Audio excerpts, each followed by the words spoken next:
how do we distinguish deterministic chaos from randomness? Because when something looks random, how do we decide if it's truly random or if it's just very, very complex and we can't figure it out? Hey, okay, so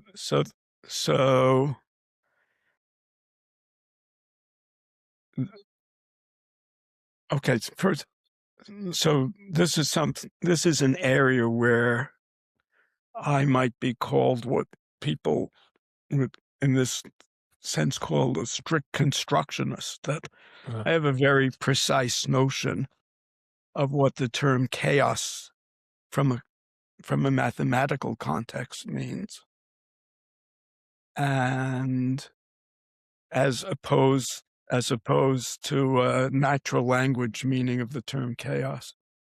So to me, if something is chaotic, it means that there's a underlying deterministic system.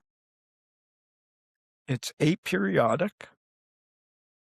It's sensitive to initial conditions, meaning that two initial conditions close to each other will diverge. And it's bounded. Things have to stay in a finite volume. They don't go off to infinity. That definition precludes observation of chaos in the real world, because in the real world, there's always going to be some kind of noise, stochastic process, which we're not going to be able to control. So when we wrote our early paper, which I described earlier about irregular dynamics in the periodically stimulated chicken heart cells, we were demonstrating our interpretation of that is that this is an example of chaotic dynamics in a biological system.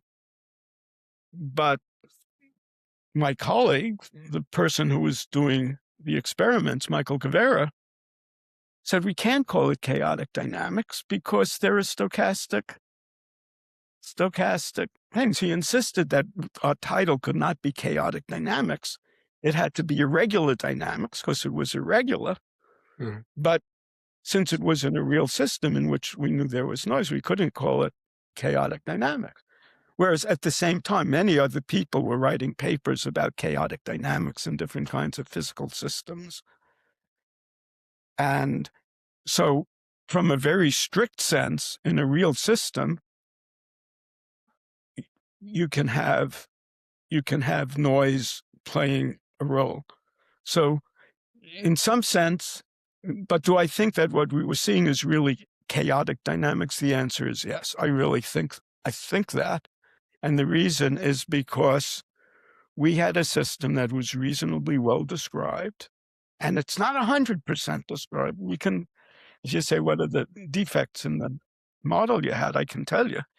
Mm. But we were seeing irregular dynamics at frequencies and amplitudes in which a mathematical model that gave pretty good agreement with the experiments over a range of frequencies and amplitudes was showing chaotic dynamics. So that may be as well as you can do to say chaotic dynamics. Now, what you're really asking in your question, though, is there are lots of systems. So one of the answers is, well, you never really have chaotic dynamics in natural systems because there's always noise. And the definition of chaos necessarily says that you have a deterministic system. So, okay, but that's maybe too pedantic. But, particularly going back 40 years, people were writing papers in which they said there was chaotic dynamics here and the chaotic dynamics there. And there are a variety of tests which people were proposing were important. And I think that there were basic logical errors that people were making. Mm-hmm. One of the logical errors is there's something called the Lyapunov exponent. Lyapunov exponent measures divergence of neighboring trajectories related to sensitive dependence on initial conditions. In natural systems, you can develop algorithms, and people developed algorithms to try to measure the divergence of these trajectories.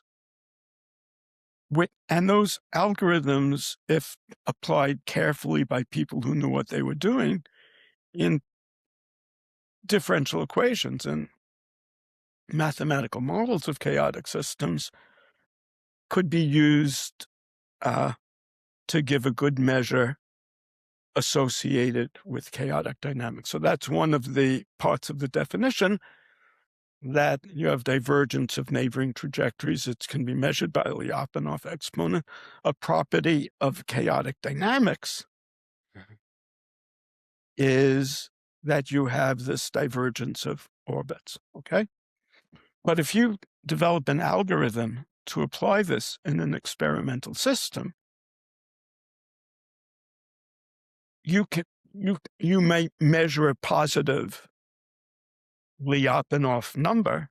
You measure something that says that there's divergence of neighboring trajectories,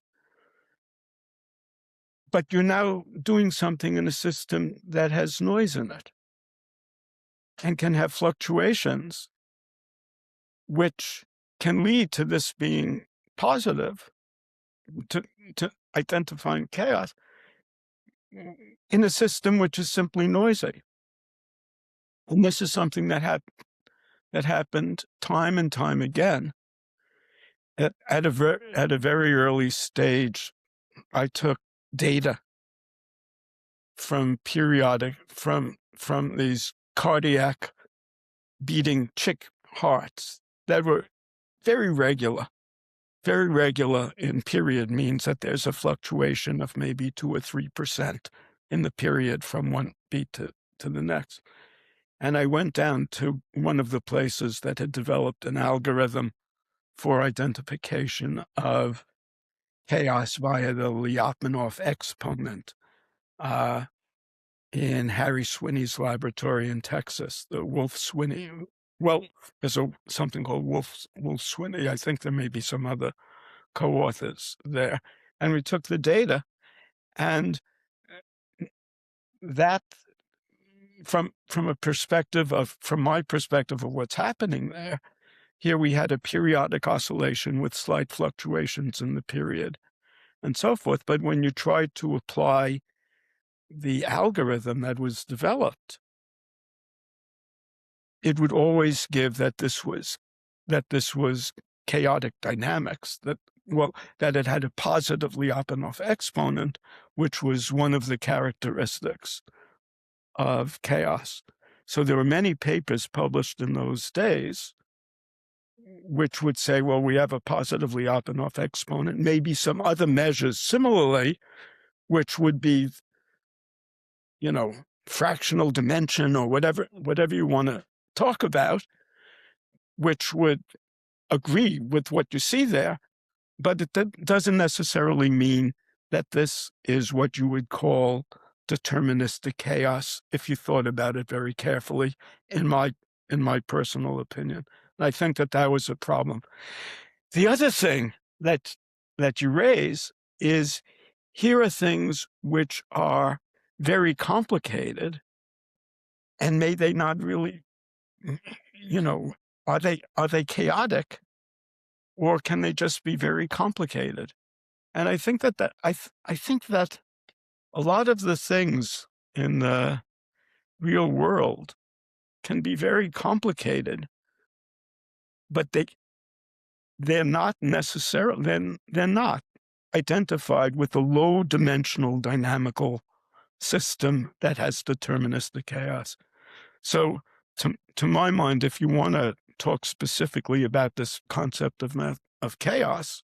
I think it's the criteria that I have is that you want to have a mathematical model that is believable, that can show both regular and irregular dynamics as you change parameters, and you want to show agreement.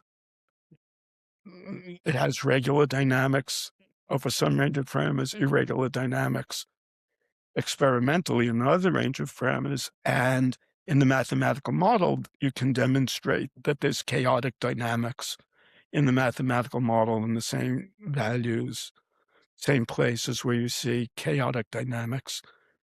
The irregular chaotic dynamics in the mathematical model, simple low-dimensional mathematical model, and irregular dynamics in the experiment. And I'd say that there are several well-done experiments, including experiments, for example, by people like Harry Sweeney, in which these kind of criteria applied. You know, there are other things. Is the sequence of changes of dynamics or bifurcations similar in the experimental system and in the mathematical equations? So that could also be something that would lead us to believe that something was associated with chaos. But the issue of irregular dynamics in higher dimensional systems, I think that there's an area that I don't know is very well understood, because one of the things that I've been interested in also are these equations of genetic networks that I mentioned at the beginning of our conversation here. And as you increase the number of these elements, number of these model genes, and the number of inputs, you can go into range in which we know we have deterministic equations. And it appears to be irregular, but you're also having behavior that's like these wandering in these ergodic systems where you go all over phase space. In some of the lower dimensional equations of those models, let's say in 4 dimensions, we have good enough control over equations so that we can say, this is really deterministic chaos in these equations, because we can reduce it to a low-dimensional system that we can analyze. But we can also take this same type of equations and now go up into 50 dimensions and integrate the equations, and we get very irregular dynamics. And we know the system is deterministic. We know it's not periodic. We don't necessarily know if there might be some behavior which will repeat eventually. And I think that a lot of real systems, that might be some kind of picture of what might be happening, that you can be in a deterministic system, which now becomes like the systems we look at in statistical physics, where you have ergodicity and things like that. But I think that those ranges, if you look at systems in, let's say, 10 to 30 dimensions, deterministic systems in 10 to 30 dimensions, with chaotic dynamics, I think that there's a whole area there that's not necessarily well understood.